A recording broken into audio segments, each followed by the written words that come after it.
இதோட இன்னொரு அர்த்தம் என்னன்னா, நீங்க உலகத்தை மாத்தணும்னு நினைச்சீங்கன்னா ஃபர்ஸ்ட் நீங்க உங்களையே மாத்திக்கங்கிறதா ஒரு அர்த்தம். அப்போ நீங்க மொத்த ஒரு ஆளுக்கு அறிவுரை சொல்லணும்னா ஃபர்ஸ்ட் அந்த அறிவுரைக்கு தகுந்த மாதிரி நீங்க இருக்கணும். நீங்க கரெக்டா இல்லாம வேற ஒரு ஆளுக்கு நீங்க அட்வைஸ் பண்ணா அவங்க கேட்பாங்களா?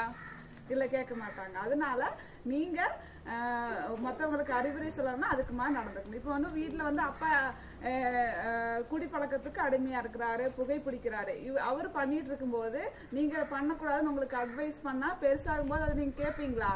கேட்க மாட்டோம். அதே மாதிரி ஒரு நல்லா படிச்ச ஆளு, நல்லா படிச்சு நல்லா வாழ்க்கையில வந்த ஒரு ஆள் வந்து உங்களுக்கு ஒரு அட்வைஸ் பண்ணனா நீங்க ஏத்துக்குவீங்களா? ஏன்னா அவங்க அதே மாதிரி அதிகாலையில நினைச்சு படிச்சு அதுக்கு வேண்டி ஹார்ட் ஒர்க் எல்லாம் பண்ணி அதை நீங்க டெய்லியும் டே டு டே லைஃப் அவங்களாம் நீங்க நோட் பண்ணும்போது அவங்கள மாதிரியே மாறணுங்கிற எண்ணம் வந்து நமக்கு வரும். அதனால நீங்களும் மற்றவங்களுக்கு முன்மாதிரியா இருக்கணும்னு சொல்லி இன்றைய நாள் இனிய நாளாக அமையும். நன்றி.